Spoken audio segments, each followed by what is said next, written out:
Success अकॅडमीच्या सर्व विद्यार्थ्यांचे केमिस्ट्रीच्या online लेक्चरमध्ये स्वागत.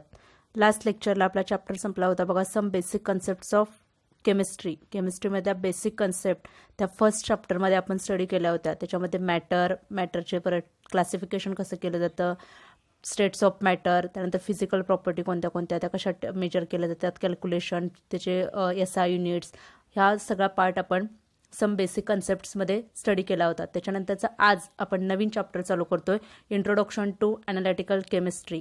चॅप्टरचं नाव आहे बघा, सेकंड चॅप्टर आहे तुमच्या बुकमधला, इंट्रोडक्शन टू ॲनालिटिकल केमिस्ट्री. हा चॅप्टर आपण आज चालू करतोय. मग ह्या चॅप्टरमध्ये काय शिकायचं आहे तर जे ॲनालिटिकल टेक्निक आहे, तुम्हाला मी फर्स्ट लेक्चरलाच मला वाटते केमिस्ट्रीचे ब्रांचेस सांगितल्या होत्या. केमिस्ट्रीमध्ये आपण मॅटरचा स्टडी करतो आणि त्या केमिस्ट्रीच्या परत ब्रांचेस मी सांगितल्या होत्या तुम्हाला, inorganic, organic, physical, analytical, biochemistry, अशा ह्या वेगवेगळ्या केमिस्ट्रीच्या काही ब्रांचेस आहेत. मग आता ह्या ॲनालिटिकल केमिस्ट्रीमध्ये कशाचा स्टडी केला जातो तर ॲनालिटिकल इन्स्ट्रुमेंट्स, जे इन्स्ट्रुमेंट असतील, फॉर एक्झाम्पल आता तुम्ही मेल्टिंग पॉईंट वगैरे कॅल्क्युलेट करताना थर्मामीटर वापरता, किंवा असे मोठे मोठे इन्स्ट्रुमेंट्स असतात ज्याच्या थ्रू तुम्ही कॅल्क्युलेशन किंवा हे करेक्ट केलं जातं, ते यूज केलं जातं. जेवढी लॅबमध्ये तुम्ही इन्स्ट्रुमेंट वापरता ते सगळे इन्स्ट्रुमेंटेशन किंवा इन्स्ट्रुमेंट्स कशामध्ये येतात तर ॲनालिटिकल केमिस्ट्रीमध्ये येतात. मग ह्याचा स्टडी आपण ह्या चॅप्टरमध्ये करणार आहोत, इंट्रोडक्शन टू ॲनालिटिकल केमिस्ट्री. चला तर मग आपण आजचं लेक्चर स्टार्ट करूया. तर फर्स्ट इंट्रोडक्शन म्हणजे ह्या चॅप्टरमध्ये तुम्हाला काय स्टडी करायचं त्याचं इंट्रोडक्शन आहे बघा. Analytical chemistry फॅसिलिटेड investigation of chemical composition of a substance. तर ॲनालिटिकल केमिस्ट्री काय करतं, इन्व्हेस्टिगेशन म्हणजे शोधून काढतं की केमिकल कंपोजिशन एखादा सबस्टन्स आहे, फॉर एक्झाम्पल कोणतं पण आता ग्लुकोज मॉलिक्यूल आहे, त्याच्यामध्ये C6H12O6 कार्बन 6 असतात, हायड्रोजन किती असतात 12 असतात आणि ऑक्सिजन 6 असतात. हे कशामध्ये शोधून काढलं जातं किंवा त्याचं केमिकल कंपोजिशन किती कंटेंटमध्ये, किती पर्सेंटेजमध्ये असतात, कार्बन किती पर्सेंटेजमध्ये असतं, ऑक्सिजन, हायड्रोजन किती पर्सेंटेजमध्ये असतात, किंवा अदर दॅन मॉलिक्यूल असतील कार्बन, हायड्रोजन, ते किती कंटेंटमध्ये आहेत, किती पर्सेंटेज आहे, हे सगळं इन्व्हेस्टिगेशन किंवा हे सगळं शोधून काढलं जातं त्या कशामध्ये तर ॲनालिटिकल केमिस्ट्रीमध्ये. It's uses the instrument and methods to separate. बघा मी तुम्हाला सांगितलं इन्स्ट्रुमेंट, याच्यामध्ये जास्त करून काय यूज केलं जातं तर इन्स्ट्रुमेंट यूज केलं जातं. It uses the instruments and methods to separate. आता एखादं काय केलं जातं तुम्हाला लॅबमध्ये वगैरे कंपाऊंड मिक्सचर दिलं जातं, दोन कंपाऊंड एकमेकांमध्ये मिक्स केले जातात. तुम्हाला माहिती आहे टाईप ॲसिड, बेस, न्यूट्रल. आता हे आपण म्हणतो ॲसिड केव्हा असतं जेव्हा pH 7 असतो, 7 म्हणजे 0 to 7 pH असेल तर त्याला, म्हणजे 6.9 पर्यंत असेल तर त्याला ॲसिड म्हणतात. एक्झॅक्ट 7ला काय असतं न्यूट्रल असतं, आणि अबव 7 काय असतो pH तर 7 to 14च असतं. अबो 7 म्हणजे भरपूर 100 वगैरे नसतं. 7 to 14 ही जी रेंज असते त्याला म्हणतात बेसिक किंवा अल्कलाईन कंडिशन किंवा बेसिक कंडिशन तिथंच होते तयार. Acid, base, neutral. मग ह्याच्यामध्ये तुम्हाला काय वेळी काय केलं जातं, दोन कंपाऊंड मिक्स करून दिले जातात. ॲसिड, बेस एकमेकांमध्ये मिक्स केलं जातं. मग ते मिक्स केलेलं पहिला सेपरेट केलं जातं. ते ॲनालिटिकल टेक्निक आहेत सेपरेशनच्या. मग ते मिक्सचर आधी सेपरेट केलं जातं, परत त्याच्यामध्ये कोणते कंटेंट्स आहेत किंवा ते कंपाऊंड कोणतं आहे हे आयडेंटिफाय केलं जातं. म्हणूनच काय म्हणतात तर ह्याच्यामध्ये काय होतं, काय असतं, इट इज युजेस. बघा, it use the instrument and methods to separate. Analytical केमिस्ट्रीमध्ये इन्स्ट्रुमेंट यूज केले जातात आणि methods to separate, identify and quantify the matter under the study. Separate केलं जातं. पहिल्यांदा मिक्सचर दिलेलं असतं, मग ते एकमेकांपासून सेपरेट करायचं. ते दोन असले तर एकमेकांमध्ये मिक्स असतात, ते सेपरेट करायचे.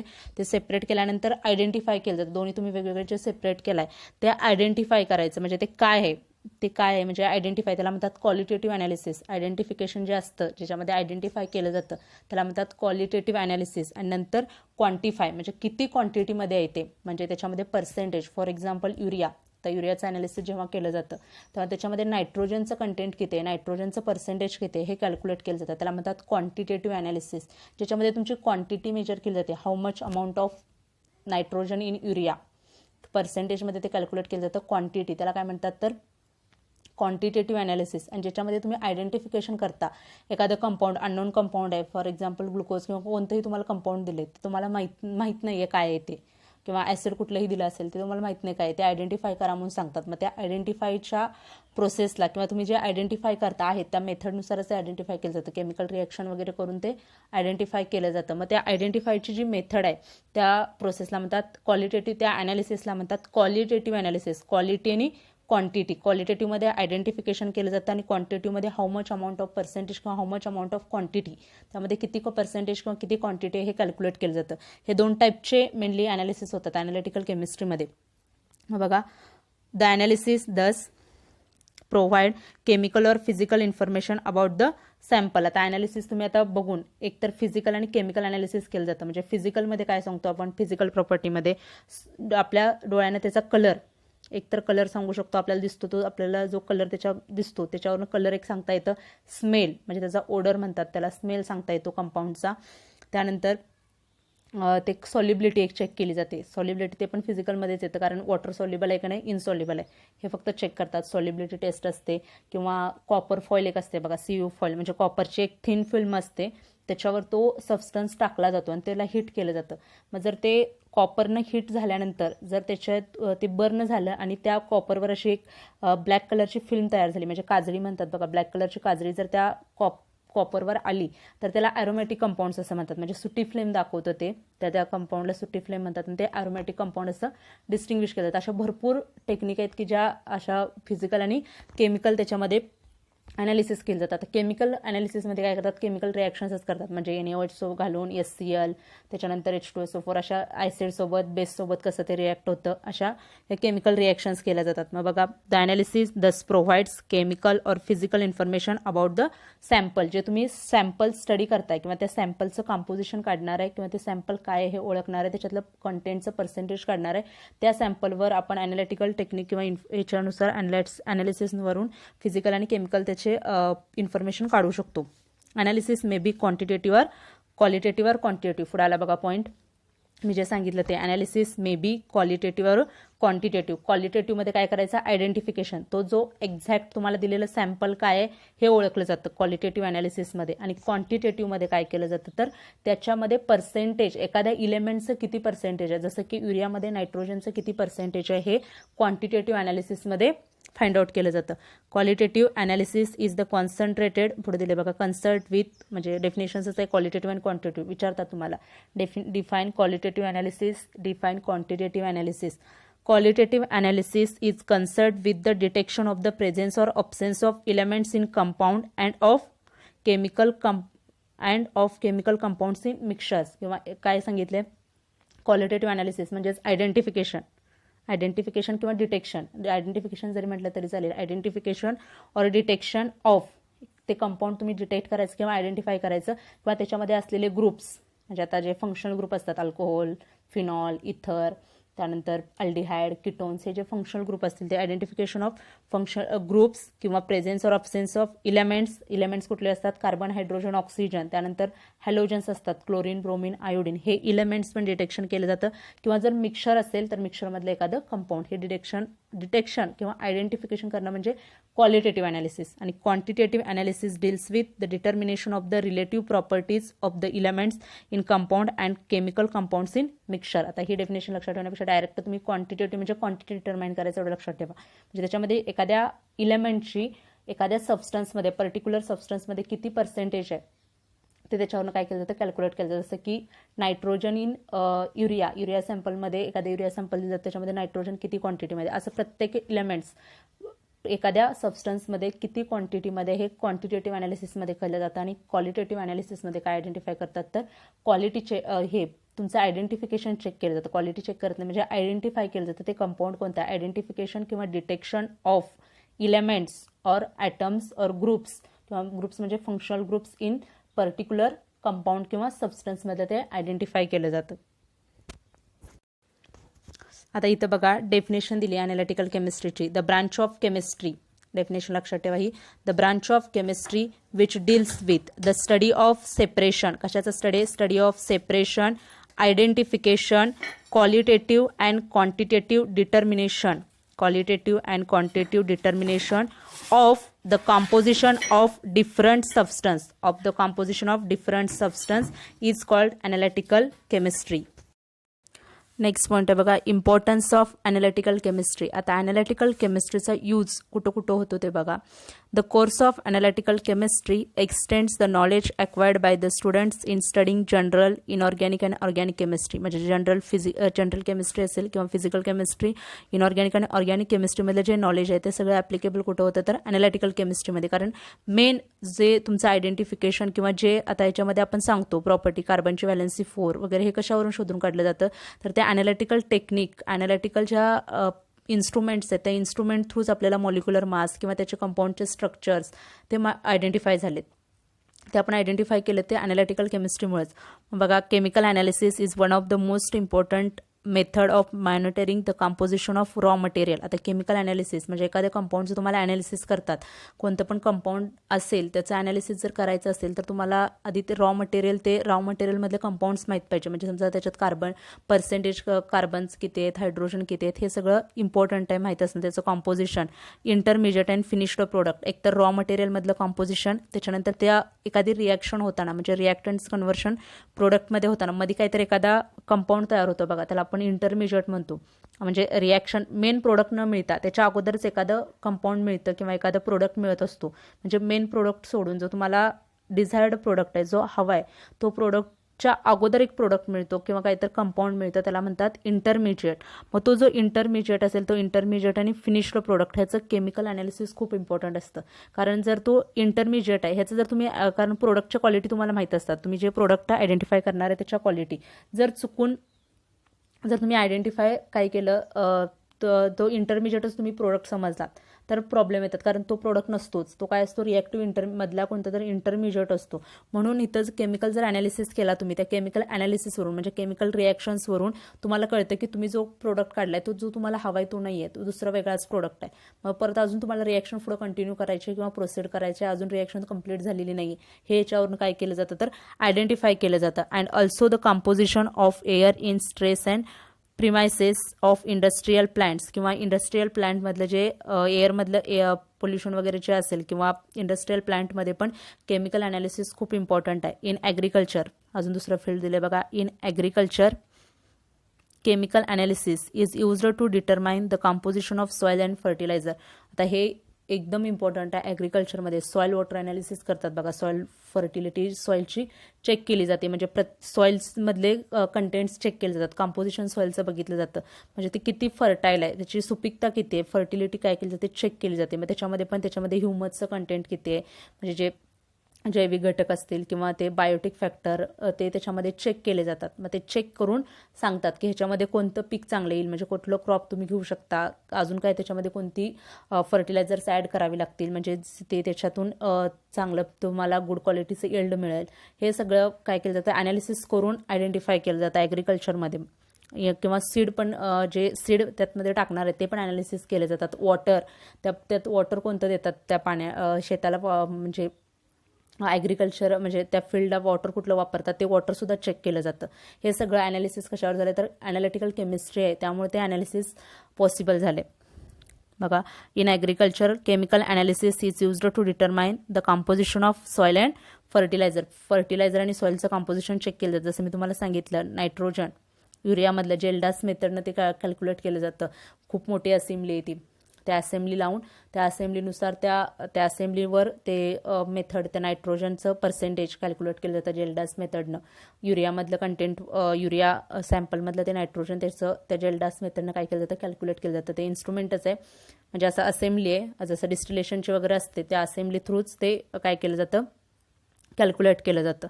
पुढे बघा, in medicine to determine the composition of medicinal preparations. आता एखादी टॅबलेट तयार करताना किंवा पाठीमागं जर गोळे असतील घरामध्ये त्याच्या पाठीमागं कंपोजिशन दिलेलं असतं बघा, मग ते कंपोजिशन काय आहे ते पण केमिकल ॲनालिसिसच आहे. एखादी जेव्हा टॅबलेट तयार होते तेव्हा फार्मास्युटिकल ज्या कंपनी आहेत त्याच्यामध्ये जी टॅबलेट अगोदर पण त्याचे कंटेंट ते लिहिलेले असतात तेवढ्याच क्वांटिटीमध्ये घेऊन ते तयार केलेलं असतं, पण परत जेव्हा ती तयार होते तेव्हा त्याची क्वालिटी चेक केली जाते. क्वालिटी कंट्रोल ऑफिसर असतात, QC किंवा QA, ते क्वालिटी कंट्रोलचे ऑफिसर्स असतात, ते काय करतात त्याची क्वालिटी चेक करतात. म्हणजे त्याच्यामध्ये असणारे पर्सेंटेज ते आहे तेवढं त्याच्या टॅबलेटच्या पाठीमागे लिहिले ते पर्सेंटेज आहे का नाही ते चेक केलं जातं. आता क्वालिटी म्हणजे काय खाऊन तिथं चेक करत नाहीत, त्याची फक्त पर्सेंटेज, ते जे तुम्ही कंटेंट वापरलेत बघा टॅबलेटच्या पाठीमागे असतात ते कंटेंट्स, ते सगळे कंटेंट्स काय केले जातात आहे तेवढे आहेत का नाही त्याची क्वालिटी त्याची आयडेंटिफाय केली जातात. म्हणजे काय ते क्वांटिटेटिव्ह ॲनालिसिस झालं तिथं क्वांटिटी चेक केली जाते. जेवढी तुम्ही .0 पर्सेंटेज घेतले तेवढं ते आहे का नाही पर्सेंटेज हे बघितलं जातं. म्हणजे हे दोन्ही टाईपचेच तिथे ॲनालिसिस येतात, क्वालिटेटिव्ह आणि क्वांटिटेटिव्ह. क्वालिटेटिव्हमध्ये कोणता कंपाऊंड आहे हे आयडेंटिफाय केलं जातं, काय हे आयडेंटिफिकेशन केलं जातं, आणि क्वांटिटेटिव्हमध्ये किती पर्सेंटेजमध्ये किंवा किती अमाऊंटमध्ये हे क्वांटिटेटिव्हमध्ये केलं जातं. बघा, मेडिसिनलमध्ये पण ह्या केमिकल ॲनालिसिसचा यूज होतो. त्यानंतर analytical chemistry has applications in forensic science. आता फॉरेन्सिक सायन्समध्ये त्याचं ॲप्लिकेशन आहे इंजिनिअरिंग आणि इंडस्ट्री. इंजिनिअरिंगमध्ये आणि इंडस्ट्रीमध्ये ॲप्लिकेशन्स आहेत. Industrial process as a whole and the production of new kind of material are closely associated with analytical chemistry. पूर्ण इंडस्ट्रियलच्या प्रोसेस असतील त्याच्यामध्ये जे नवीन मटेरियल तयार होतं ते सगळ्या ॲनालिटिकल केमिस्ट्रीवर डिपेंड आहे. Analytical chemistry consist of classical weight chemical methods and modern instrumental method. आता ॲनालिटिकल केमिस्ट्रीमध्ये जास्त करून काय असतं तर इन्स्ट्रुमेंटेशन किंवा इन्स्ट्रुमेंट जास्त असतात. त्या इन्स्ट्रुमेंट थ्रूच ॲनालिसिस केलं जातं कारण ते इझी ॲनालिसिस होतं. नेक्स्ट पॉईंट आहे बघा analysis is carried out in a small sample of the material to be tested. आता ॲनालिसिस करायला एकदम किलोमध्ये किंवा 2 किलोमध्ये सॅम्पल घ्यायची गरज नसते. एकदम 1 ग्रॅममध्ये 1 ग्रॅमपेक्षा पण कमी क्वांटिटीमध्ये घेतात. एकदम स्मॉल क्वांटिटीमध्ये सुद्धा असतं. एक जे स्पेक्ट्रोस्कोपिक ॲनालिसिस असतात म्हणजे इन्स्ट्रुमेंट असतं एक स्पेक्ट्रोफोटोमीटर किंवा UV स्पेक्ट्रोस्कोपी असते. स्पेक्ट्रोस्कोपीचे काय असतात इन्स्ट्रुमेंट असतात NMR वगैरे असे आहेत टाईप. ते जर पुढं केमिस्ट्री शिकत गेला तर ते तुम्हाला समजेल. मग ते स्पेक्ट्रोफोटोमीटरमध्ये काय केलं जातं एकदम असे क्युवेट्स असतात छोटे छोटे ट्यूब्स असतात जसे छोट्या क्युवेट म्हणतात. एक टेस्ट ट्यूब कशी असते टेस्ट ट्यूब मोठी असते पण छोटे छोटे ट्यूब्स असतात. मग त्या ट्यूबमध्ये सॅम्पल किती बसतं 0.001% असे एवढे एकदम स्मॉल क्वांटिटीमध्ये एकदम सॅम्पल तेवढ्या त्या होल सॅम्पलवर पूर्ण ते कंपाऊंड काय आहे हे ओळखलं जातं तेवढ्या छोट्या क्वांटिटीवरून. म्हणजे ते काय करतं ते सॅम्पल त्या इन्स्ट्रुमेंटमध्ये त्या कुवेटमध्ये ठेवून काय करतात ते रन करतात त्या सॅम्पलमध्ये त्या इन्स्ट्रुमेंटमध्ये. मग ते रन केल्यानंतर काय होतं तुम्हाला ग्राफ मिळतो. जसा ECGचा वगैरे ग्राफ असतो तसा काय होतो असे पिक्स येतात आणि तसा ग्राफ मिळतो तो NMRचा. मग तो ग्राफ मिळाल्यावर त्या ग्राफवरून की त्यात कंपाऊंड कोणता आहे हे ओळखलं जातं. मग ह्या ॲनालिसिसमध्ये काय करतं एकदम स्मॉल क्वांटिटी ऑफ सॅम्पल एकदम सॅम्पल स्मॉल लागतं. Analysis is carried out in a small sample of the material to be tested and not on the entire bulk. म्हणजे पूर्ण एखाद्या क्वांटिटी म्हणजे सॅम्पल म्हणजे काय असतं एकदम होल स्मॉल क्वांटिटी एकदम स्मॉल क्वांटिटीमध्ये घेतलं जातं जे की पूर्ण जे एखाद्या ह्याचं काय करेल रिप्रेझेंटेटिव्ह म्हणून घेतलं जातं. म्हणजे समजा आता तुम्हाला सॉईल अनालिसिस करायचं एखाद्या एखाद्या फार्ममधली सॉईल आणायची असेल तर ती तिथलं काय थोडंसं सॅम्पल आणलं जातं ते की पूर्ण त्या फार्मचं काय करतं रिप्रेझेंटेटिव्ह पार्ट असतो म्हणजे त्याला ते रिप्रेझेंट करत असतं. थोडंसं स्मॉल सॅम्पल काय घेतलं जातं. When the amount of solid और liquid sample is a few gram. किती घेतात थोड्या ग्रॅममध्ये असतं सॉलिड आणि लिक्विडचं. The analysis is called a semi micro analysis. जर कमी क्वांटिटीमध्ये तुम्ही घेतला सॅम्पल. आता हे तुम्हाला प्रॅक्टिकल पण आहेत सेमी मायक्रो अनालिसिसचे.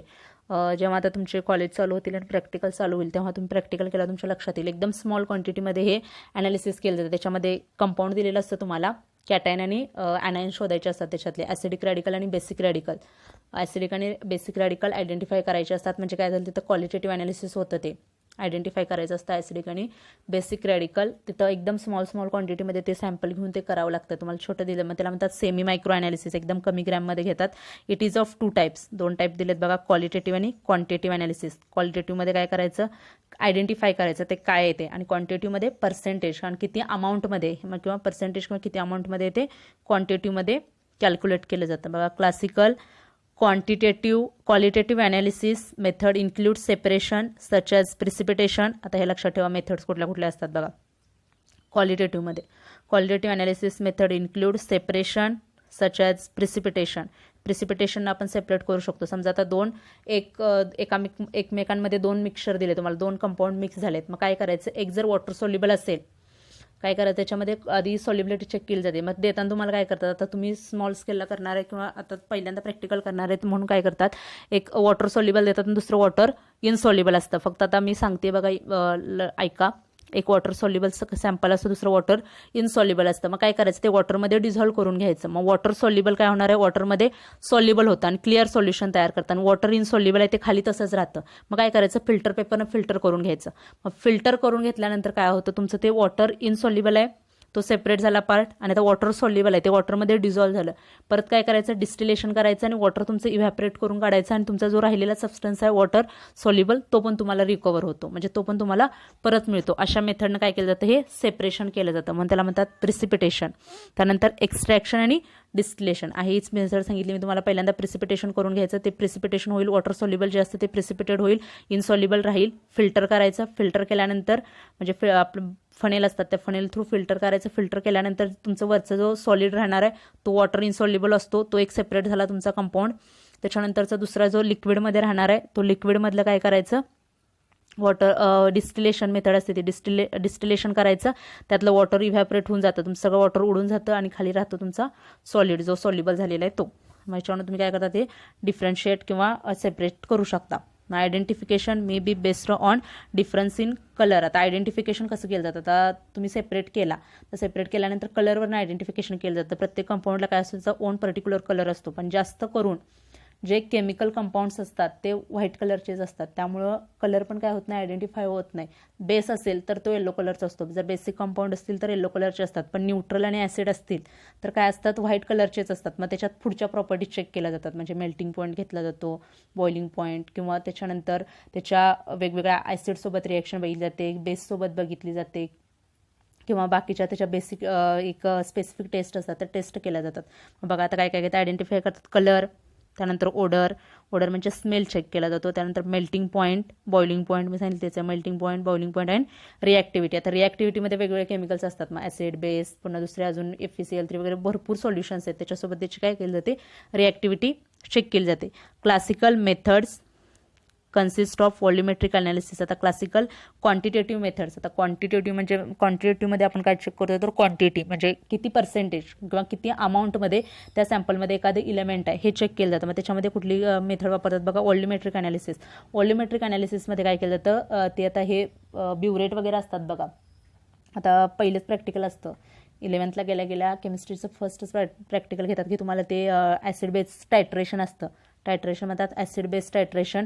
पिपेट आउट करतात आणि ते वरून प्युरेटमधून बेस वगैरे ॲड केलं जातं आणि त्याच्यातून स्टर करून कलरलेस टू पिंक असं टायट्रेशन केलं जातं. मग आता तुम्हाला झालं नाही आहे प्रॅक्टिकल, काय करा, एक यूट्यूब आता तुम्ही वापरताय सगळे, काय करायचं, फक्त व्हिडिओ टाकायचा ॲसिड बेस टायट्रेशन. मग ते त्यांचे व्हिडिओ येतात बघा ॲसिड बेस टायट्रेशनचे, ते व्हिडिओ बघा, फक्त ॲसिड बेस टायट्रेशन साधे व्हिडिओ बघायचे. मग ते व्हिडिओवरनं कळेल तुम्हाला ॲटलिस्ट ब्युरेट म्हणजे काय, पिपेट म्हणजे काय. कारण आता इथं दाखवणं तर आता तुम्ही लॅबमध्ये गेल्याशिवाय तुम्हाला ते बघायला मिळणार नाही. मग तुम्हाला ते पिपेट, ब्युरेट किंवा प्रॅक्टिकल ते ॲसिड बेसचं असतं. पहिलं प्रॅक्टिकल केमिस्ट्रीचं तेच असतं 11वीत गेल्यानंतर. ॲसिड बेस टायट्रेशन बघा म्हणजे कळेल तुम्हाला. मग त्याला त्या ॲनालिसिसला काय म्हणतात, व्हॉल्युमेट्रिक ॲनालिसिस. मग त्या ॲनालिसिसवरून म्हणजे तुमचं ब्युरेट रिडिंग जे येतं त्या रिडिंगवरून काय केलं जातं ते कॅल्क्युलेट केलं जातं. त्याच्यानंतर ग्रॅव्हिमेट्रिक अनालिसिस. आता ग्रॅव्हिमेट्रिक अनालिसिसमध्ये काय असतं तर त्या ग्रॅव्हिटी बॉटल वगैरे त्या यूज केल्या जातात, किंवा त्या ग्रॅव्हिमेट्रिक अनालिसिसमध्ये आयर्न, जास्त करून आयर्नचं काय केलं जातं, जे तुमचे आयर्नचं आयर्न ओर म्हणजे ह्याच्यातलं जो धातूक म्हणतात की आयर्नचे जे ओर असतात इलेमेंटल रॉ मटेरियलमधलं जो आयर्न असतो त्याच्यातलं पर्सेंटेज कॅल्क्युलेट केलं जातं आयर्नचं ग्रॅव्हिमेट्रिक अनालिसिसमध्ये. आता एवढं काय आपल्याला ग्रॅव्हिमेट्रिक अनालिसिस तुम्हाला आता 11th-12th दोन्ही वर्षाला तर नाही आहे, जेव्हा BSc वगैरे केमिस्ट्रीमध्ये केला तर सेकंड इयरला आहे हे ग्रॅव्हिमेट्रिक अनालिसिस. कारण प्रोसेस खूप लेंदी आहे, ही खूप मोठी, जवळजवळ 2 ते 3 दिवस लागतात हे प्रॅक्टिकल व्हायला. ग्रॅव्हिमेट्रिक अनालिसिस एस्टिमेशन आयर्न किंवा बेरियम सल्फेटचं वगैरे केलं जातं ते ग्रॅव्हिमेट्रिक एस्टिमेशन. पण आता हे व्हॉल्युमेट्रिक अनालिसिस तर साधे टायट्रेशन्स असतात ते फक्त बघा, कारण ते प्रॅक्टिकल आहेत तुम्हाला ॲसिड बेस टायट्रेशन. आता ह्याचा पुढचा पार्ट आहे तो आपण नेक्स्ट लेक्चरला बघूया. आजचं लेक्चर आपण इथंच स्टॉप करतोय. खूप इंटरेस्टिंग ॲनालिटिकल केमिस्ट्री, सगळं तुमचं प्रॅक्टिकल वर्कवर डिपेंड आहे. खूप इंटरेस्टिंग वाटतं आणि इझी आहे, एकदम इझी आहे. एकदा का तुम्हाला ते जमलं स्किल, जास्त पेपरमध्ये कोणीही लिहू शकतं, पण जर प्रॅक्टिकल स्किल जमलं तर खूप छान, म्हणजे खूप इंटरेस्ट वाटतो त्याच्यामध्ये. त्यामुळे काय करा, व्हिडिओ फक्त बघा ॲसिड बेस टायट्रेशन, म्हणजे तुम्हाला समजेल की ॲटलिस्ट ब्युरेट काय असतं, पिपेट काय असतं, व्हॉल्युमेट्रिक फ्लास्क काय, कोनिकल फ्लास्क हे तर समजेल. थँक्यू.